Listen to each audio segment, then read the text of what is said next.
You're watching PM Agenda. Time to bring in Grahame Morris and Bruce Hawker for our weekly discussion. A very good afternoon to the two of you. I want to start with Dyson Heydon. We just saw a few minutes ago he's given the ACTU until Thursday afternoon to decide whether they want to formally disqualify him. They'll hear it on Friday if that's what the ACTU want to do.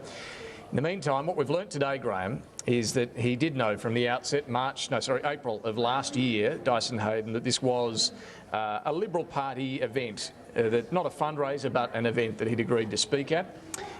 He got a follow-up email in which there was the invitation from the Liberal Party seeking donations as well. He didn't open that attachment, so we overlooked that attachment about the fundraising part of it, or the attempted fundraising.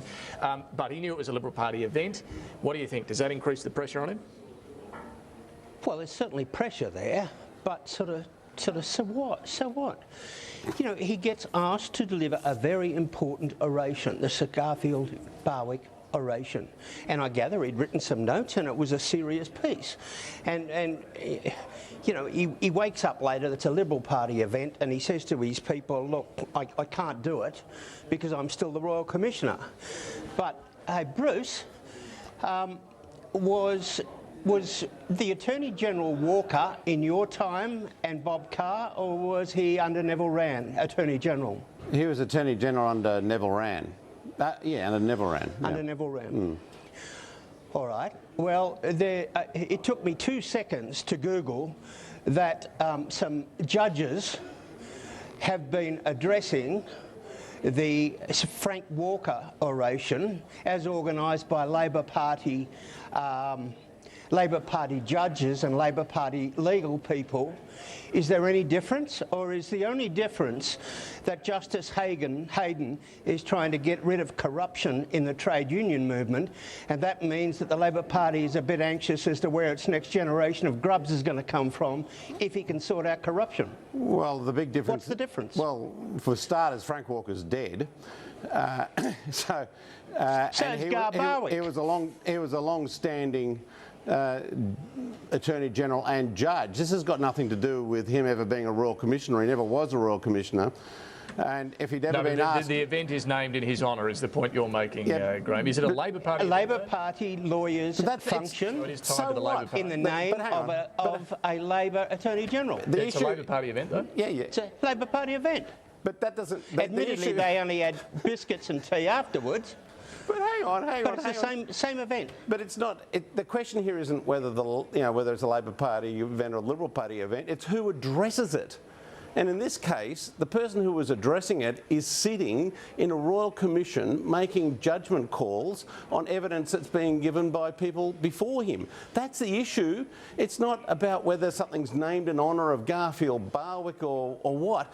It's who this man is, what he's doing right now.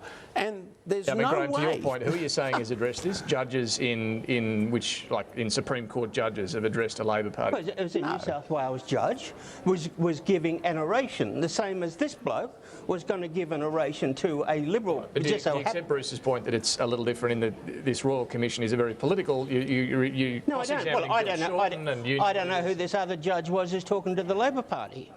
But no, it just seems to me that the Labor Party is really, really focused on this because it looks as if Justice Heydon just might get to the bottom of some of this corruption stuff that is some of the unions are just rotten to the core, and there's a couple of them sitting in the Parliament in the Labor Party. Let's try and establish, at least on both fronts, should judges or Royal Commissioners address party fundraisers at all? I don't mind serious orations like that. You don't just go and, be the guest speaker at an ordinary old thing, but a proper set piece oration. That's really serious work. Even if it is connected to a political party. I don't care if it's the CWA, the Liberal Party, or the Calathumpian Society.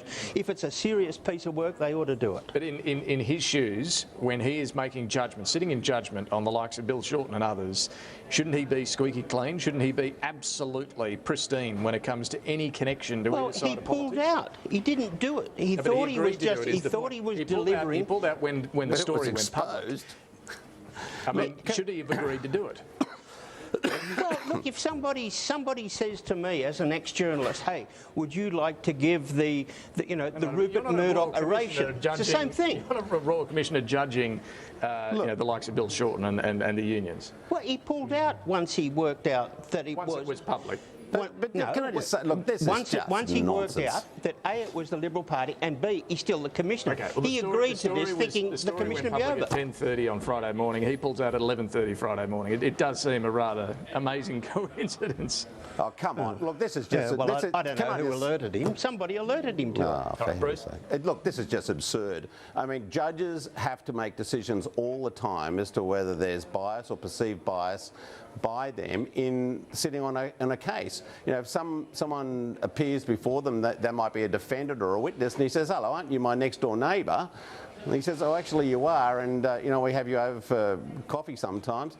Well, I'm sorry, I'm going to have to disqualify myself, not because I necessarily have done anything or I'm going to do anything that's going to be biased, but because of the perception of bias. And who is the leading judge on that issue?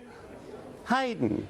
He's the fellow who brought down that important point in law that perceived bias is a very important thing you've got to avoid as a judge, and that's exactly what he's done here. He's placed himself in a position where it looks like he may be biased in his findings, and that can't be allowed to stand. Let me just ask you both quickly, a technical question on this. If he was to go, can the Royal Commission keep going? Does it need to start again? What actually happens? Because I know there's a lot of debate about this, Grahame. It's just stuffed if I know. Right. I don't know. Yeah. You know, maybe somebody new can come in and read for a month on all the stuff. Already there, yeah. Or, There's already there. Very important evidence there. Well, getting rid of corruption's important. These things, Labor Party doesn't think so. I do. These things happen, by the way, from time to time. Cases get aborted, inquiries get aborted. ICAC's had these problems it's had to deal with as well in New South Wales. It happens when inquiries are found to be flawed in some fundamental way. I think if they were going to find that he should disqualify himself, or he finds he should disqualify himself, then that should be the end of the show. The whole thing was a witch hunt from the start, and it would continue to be so unless they found an impeccable, independent judge who didn't have form. And unfortunately, Heydon's putting himself in a position where he's giving a perception that he is biased. It was a Liberal Party event. It doesn't matter that it was a fundraiser. Okay. It was a Liberal Party event. I think it's got a way to run this week, no doubt about that. Now, we heard from Warren Entsch just before. He's introduced his private members bill today. He told us he really believes if there's going to be a plebiscite, shouldn't be a referendum, but a plebiscite needs to happen this term, not next term. The Prime Minister's saying it'll be next term, whatever it is. Do you think Grahame Cabinet needs to work this out pretty quickly? Yeah, I do, and I don't think it's terribly hard. What should it be? Well, plebiscite. Well, it depends. If you really wanted to kill it off, you'd have a referendum and say, hey, Australia, would you like to put into the Constitution that marriage is just between two people? And watch that get a hiding. It's not necessary. If you want the people's view, have a plebiscite, probably after you've done the Indigenous referendum. So sometime 3/4 of the way through the next term. What's wrong with that, Bruce?